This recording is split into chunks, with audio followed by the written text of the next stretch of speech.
ಮಾಡಿ ನಿನ್ನೆ ಕೆಲವು ಟಿವಿ ಮಾಧ್ಯಮಗಳಲ್ಲಿ ನಾವು ಮಾತನಾಡಿ ಇಲ್ಲ ಕ್ಷೇತ್ರದಲ್ಲಿ ಸ್ಪಷ್ಟೀಕರಣ ಕೊಡಲೇಬೇಕು ಎಂದು ಹೇಳಿದ ಕಾರಣ ದೈವದ ಅನುಗ್ರಹವನ್ನು ಪ್ರಾರ್ಥನೆಯ ಮುಖಾಂತರ ನಾವು ತೆಗೆದುಕೊಂಡು ಮಾಧ್ಯಮದಲ್ಲಿ ಮಾತನಾಡಲಿಕ್ಕೆ ನಾವು ಹೊರಟಿದ್ದೇವೆ.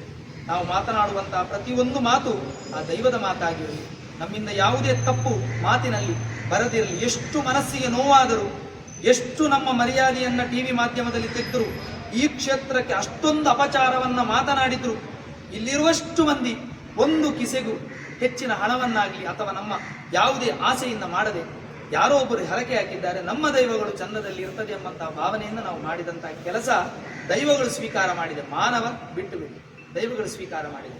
ಆ ಮನಸ್ಸಿನಲ್ಲಿ ಬೇಜಾರಿನಲ್ಲಿ ನೊಂದು ಶಪಿಸಬೇಕೆಂತ ಹೇಳಿಲ್ಲ. ತಾಯಿಗೆ ಅವ್ಯಾಚ ಶಬ್ದಗಳಿಂದ ಬೈದ ನಂತರ ಪುನಃ ಹೋಗಿ ಕ್ಷಮೆ ಕೇಳುವಂತಹ ಕ್ರಮ ಇಲ್ಲ, ಶಾಪ ಕೊಡಬೇಕು ಅಂತಿಲ್ಲ, ಅದುವೇ ಸಾಕು ಅಂತ ಹೇಳಿದ್ದಾರೆ. ನಾವು ದೈವದ ಹತ್ರ ಯಾವುದೇ ಏರಿಸಿಕೊಡ್ತಾ ಇಲ್ಲ. ಆದರೆ ದೈವದ ಹತ್ರ ಜಾರಂದಾಯನು ವಾರಾಹಿ ಪಂಜೊಲ್ಲಿ ಹೆಸರಿಗೆ ತಪ್ಪು ಅಂತ ಹೇಳಿದ್ದಾರೆ. ಈ ಕ್ಷೇತ್ರದಲ್ಲಿ ಯಾರು ವಾರಾಹಿ ಪಂಜುರ್ಲಿ ಹೆಸರಿಟ್ಟಿದ್ದಾರೆ ನಮಗೆ ಗೊತ್ತಿಲ್ಲ. ಅದೆಷ್ಟು ವರ್ಷದಿಂದ ಈ ವಾರಾಹಿ ಪಂಜುರ್ಲಿ ಉಂಟಾ ಅಂತ ಗೊತ್ತಿಲ್ಲ, ಅಥವಾ ವಾರಾಹಿ ಬೇರೆ ಪಂಜುಲಿ ಬೇರೆ ಅಂತ ಅವರು ಹೇಳಿದ್ರು. ನಮಗೆ ತಾಯಿಗೆ ಯಾವ ಹೆಸರನ್ನು ಕರೆದ್ರು ನಮ್ಮ ತಾಯಿ ಒಬ್ಬಳೇ ತಾಯಿ. ಆದ್ರಿಂದ ಜಾರಂದಾಯನಲ್ಲಿಯೂ ವಾರಾಹಿ ಪಂಜುರ್ಲಿಯಲ್ಲೂ ಮಾಡುವಂತಹ ಪ್ರಾರ್ಥನೆ, ನಾವಿದಿಷ್ಟು ಜನ ಯಾವುದೇ ಹೆಜ್ಜೆಯನ್ನು ತಪ್ಪಿ ನಡೆದಿಲ್ಲ. ಈ ಒಂದು ಮಣ್ಣನ್ನು ಮುಟ್ಟಿ ಈ ಮಣ್ಣಿನಲ್ಲಿ ನಿಂತು ಧೈರ್ಯದಲ್ಲಿ ಹೇಳುವಂತಹ ಮಾತು, ಒಂದೇ ಒಂದು ತಪ್ಪನ್ನು ನಾವು ಮಾಡಲಿಲ್ಲ. ಭಕ್ತ ಒಂದು ಸೇವೆಯನ್ನು ಕೊಟ್ಟಿದ್ದಾನೆ, ಅದನ್ನು ನಾವು ಸಮರ್ಪಿಸಿದ್ದೇವೆ. ಎಲ್ಲಾ ಕ್ಷೇತ್ರಗಳಲ್ಲಿ ಸೇವೆ ಬರ್ತದೆ, ಬ್ರಹ್ಮಕಲಶ ಆಗುವಾಗ ಎಲ್ಲೆಲ್ಲಿಂದ ಹಣ ಬರ್ತದೆ. ಆ ರೀತಿಯಲ್ಲಿ ಇಲ್ಲಿ ಸೇವೆ ಬಂದಿದೆ, ಸೇವೆಯನ್ನು ನಾವು ತಲುಪಿಸಿದ್ದೇವೆ. ಅದರಲ್ಲಿ ಯಾವುದೇ ರೀತಿಯ ಲೋಪಗಳು ಅಥವಾ ಉಪದ್ರವಗಳು ನಮ್ಮಲ್ಲಿಲ್ಲ. ದೈವ ನರ್ತಕನ ಮೇಲೆ ಸಂಶಯ ನಮಗಿಲ್ಲ, ಅದು ದೈವ ಕುಣಿದದ್ದು. ಅದನ್ನು ಹೀಗೆ ಕುಣಿಬೇಕು ಹಾಗೆ ಕುಣಿಬೇಕು ಅಂತ ಹೇಳಲಿಕ್ಕೆ ಯಾರೂ ಇಲ್ಲ.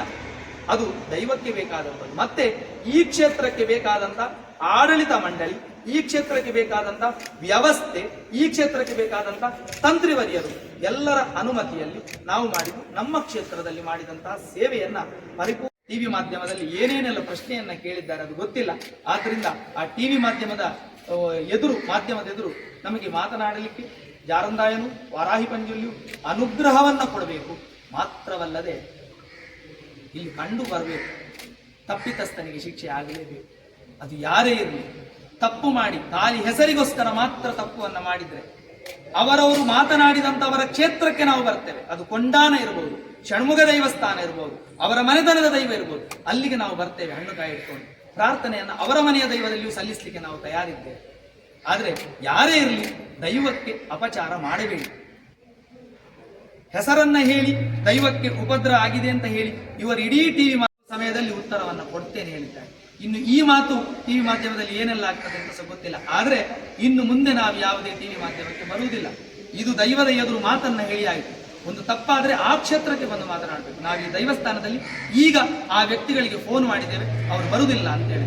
ಅಷ್ಟು ಧೈರ್ಯ ಇದ್ರೆ ನಮ್ಮೊಟ್ಟಿಗೆ ನಿಂತು ಪ್ರಾರ್ಥನೆ ಮಾಡುವುದು. ನಮ್ಮಾಗೆ ಮಾನವರು ತಪ್ಪಾದ್ರೆ ಕ್ಷಮೆ ಕೇಳಬಹುದಿತ್ತು. ಅವರು ಏನೋ ಒಂದು ಹಣದ ಆಸೆಯೋ ಇದ್ದೇವೆ, ದೇವರೇ ನಾವು ತಪ್ಪು ಮಾಡಲಿಲ್ಲ, ತಪ್ಪು ಮಾಡಿದವನಿಗೆ ದಯಮಾಡಿ ಶಿಕ್ಷೆಯನ್ನು ಕೊಡಬೇಕು, ಇನ್ನು ಮುಂದೆ ಅವನ ಮನಸ್ಸನ್ನು ಪರಿವರ್ತನೆ ಮಾಡಬೇಕು, ಇಂಥ ತಪ್ಪನ್ನು ಮಾಡದಂತೆ ಅವನಿಗೆ ಪ್ರಚೋದನೆಯನ್ನು ಮಾಡಬೇಕು. ಏನಿದ್ರು ದೈವಗಳಿಗೆ ಸಹಕಾರವನ್ನು ಮಾಡಲಿ, ದೈವಗಳ ನಡೆ ನುಡಿಗಳನ್ನು ರಕ್ಷಿಸಿ ನಮ್ಮನ್ನೆಲ್ಲರನ್ನ ಕಾಪಾಡಬೇಕು ಅಂತ ಈ ಸಂದರ್ಭದಲ್ಲಿ ಜಾರಂದಾಯನಲ್ಲಿಯೂ ವಾರಾಹಿ ಪಂಜುರ್ಲಿಯಲ್ಲೂ ನಾವು ನಂಬಿರುವಂತಹ ಎಲ್ಲ ದೈವದೇವರ ಮೂಕಾಂಬಿಕೆಯಲ್ಲೂ ಅನುಗ್ರಹಕ್ಕಾಗಿ ಪ್ರಾರ್ಥಿಸಿ ಶಿರವಾಗಿ ನಮಿಸ್ತೇವೆ. ಸ್ವಾಮಿ ದೇವರು.